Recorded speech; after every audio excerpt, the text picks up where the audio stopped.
O Cena Musical conversa hoje com Luciano Andrei, o tic de Priscila, a rainha do deserto.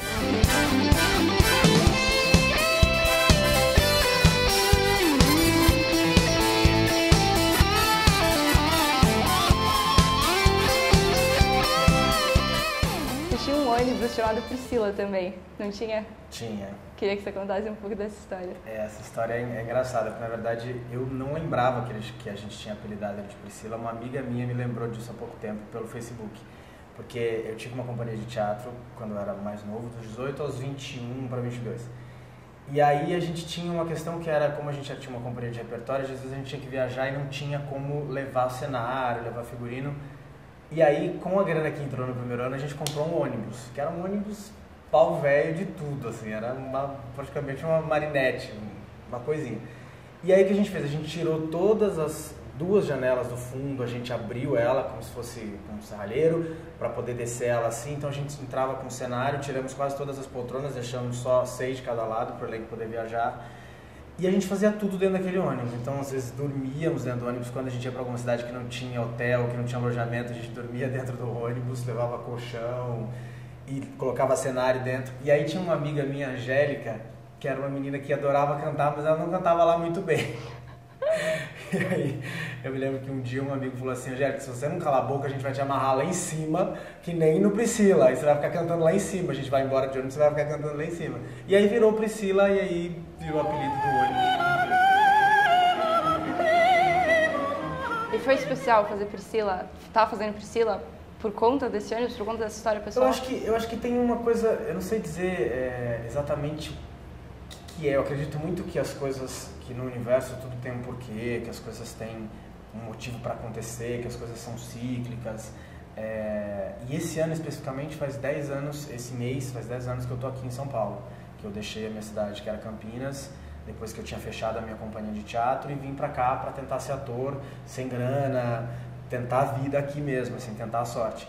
Então é engraçado estar fazendo esse trabalho agora, que tem uma conexão com uma coisa que eu fiz um pouco antes de vir para cá. Então, de alguma maneira, eu acho que está conectado. São coisas que talvez já fossem para acontecer, não sei dizer assim, mas é emocionante. Tem vários momentos que eu estou ali fazendo e eu me lembro de 10, 11 anos atrás, quando eu comecei a fazer, que eu viajava no ônibus. Então, tem uma memória, tem uma coisa especial, com certeza. Qual foi a sua reação quando você descobriu que você ia fazer o Tic, que é o personagem principal? A minha primeira reação foi não acreditar. Eu tinha algumas pessoas fazendo teste desse mesmo personagem que eu respeito muito, que eu admiro muito como atores e tal. E aí eu me lembro que na final estávamos eu e mais umas 4 ou 5 pessoas para esse personagem, dentre essas pessoas que eu respeito. E aí quando me ligaram para dizer você passou, eu falei, vou ser cover de novo. Foi a minha primeira reação. E aí na reunião, quando a produtora me disse, olha, é você que vai fazer o TIC, os australianos gostaram muito do teu teste, você impressionou todo mundo. A minha primeira reação ali dentro ainda foi durante um tempo ficar desconfiado. Eu falei, será que eles em algum momento vão falar, não, mas você vai ser cover do fulano? E não foi isso. Então foi uma alegria muito grande, eu acho que a gente precisa, a vida não é fácil, né? Assim, tem muitas coisas que a gente batalha o tempo todo para conseguir, e eu acho que veio para coroar uma batalha minha aqui na cidade. Então foi uma grande conquista, é uma coisa que eu respeito muito por estar fazendo, respeito muito esse trabalho, respeito essas pessoas, tenho admiração por elas, então estou muito feliz, é muito especial. Minha reação com certeza foi no primeiro momento de desconfiança e depois foi de muita alegria. E como que é esse intercâmbio? Porque quando a peça vem para o Brasil, vem bastante gente de fora, da Austrália, de Londres. Como que é trabalhar assim com esse pessoal? O que aconteceu nesse caso especificamente, assim, a equipe criativa toda é de australianos, então todos os diretores para o espetáculo foi criado em Sydney, aí depois foi para Nova Zelândia, depois foi para Londres, depois para Nova York, Milão e agora aqui. Então a parte de criação, existe uma concepção de espetáculo, porque é uma franquia, não tem o que fazer, mas em nenhum momento eles me disseram, Luciano, levanta a mão aqui, faz mais assim, faz mais assado. Eles davam toques do que eles acreditavam, que é o trabalho do diretor, né? Que eles acreditavam que nessa hora, você acha que pode ser mais esse caminho, mas deixaram a gente absolutamente livres, e isso eu acho que foi fundamental para a gente ter o resultado que a gente tem hoje. Agora, vocês foram para Nova York, não foram? Fui para Nova York. Como foi essa experiência? Olha, foi muito louco, porque eu nunca tinha saído do Brasil, né? Foi a primeira vez que eu saí do Brasil. Então, eu fui fazer a prova de figurino, não. Fui tirar a medida para fazer o figurino. E eles mandaram a gente para provar figurino lá, porque grande parte dos figurinos são feitos lá por uma equipe deles e que eles fazem questão que seja feito lá. E além dessa parte, a gente foi assistir o espetáculo. Então, foi muito emocionante, porque a gente sabia que a gente ia fazer aqui e assistir lá com o Tony Sheldon, com o Swenson, com o Nick Adams. Depois a gente conversou com eles um pouquinho, muito rapidamente, mas foram super gentis com a gente. Mas foi emocionante porque a gente foi vivenciar essa experiência lá e trazer um pouco para cá do que a gente viu, do que a gente achou que fazia sentido aqui no Brasil, do que não fazia sentido. Então foi muito legal. Queria que você definisse quem é o Chico Amitsi. Caramba!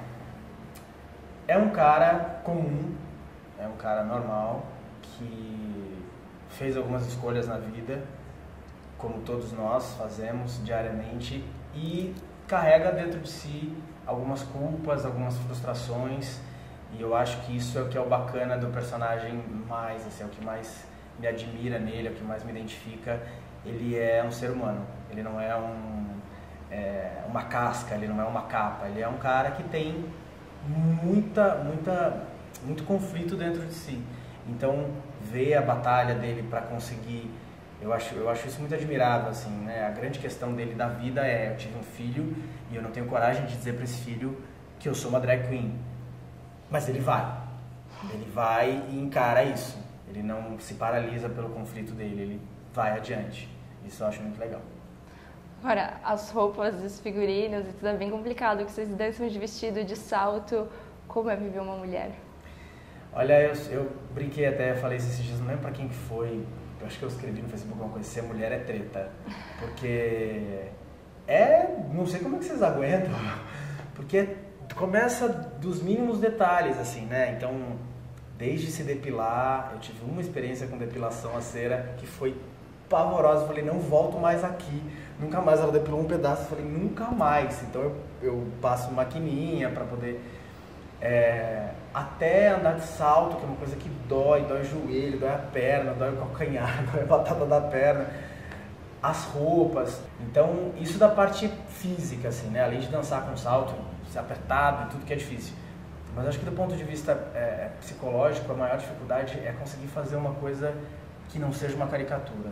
Eu também costumo dizer sempre isso, assim, era a minha maior preocupação, porque é fácil, né? Você cair fazer uma caricatura que a plateia vai se identificar de cara, vai rir de cara e vai falar: ah lá, bichinha, que nem a gente vê muito, isso acontece muito em TV mais do que em cinema, né? Se faz um estereótipo, não só da bichinha, mas um estereótipo da mulher que sai com todo mundo, da bichinha que é não sei o quê, do cara que é não sei o quê.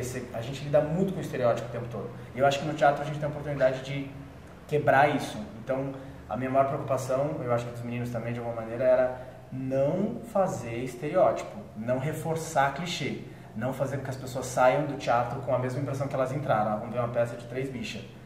Entendeu? Não isso, que as pessoas saiam com a impressão de: puta, acabamos de ver uma peça com 3 histórias de vida de 3 pessoas, independente de qualquer coisa. Então eu acho que isso é o mais legal. Eu queria que você falasse um pouco da mensagem que o Priscila traz, porque muitas vezes a gente vai assistir achando que é um musical com 3 drag queens, bem que você falou, com 3 drag queens, com um monte de música famosa, mas a história por trás de todo esse brilho é muito intensa. Queria que você falasse sobre isso. Eu acho que é muito feliz esse momento que a gente está vivendo com Priscila, porque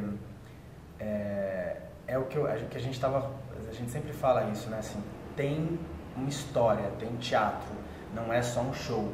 Porque a coisa até das músicas não serem traduzidas, são músicas que as pessoas conhecem muito, então houve uma opção da direção por não traduzir, porque ela não atrapalha o conhecimento da história, porque as pessoas já conhecem a música, está no imaginário.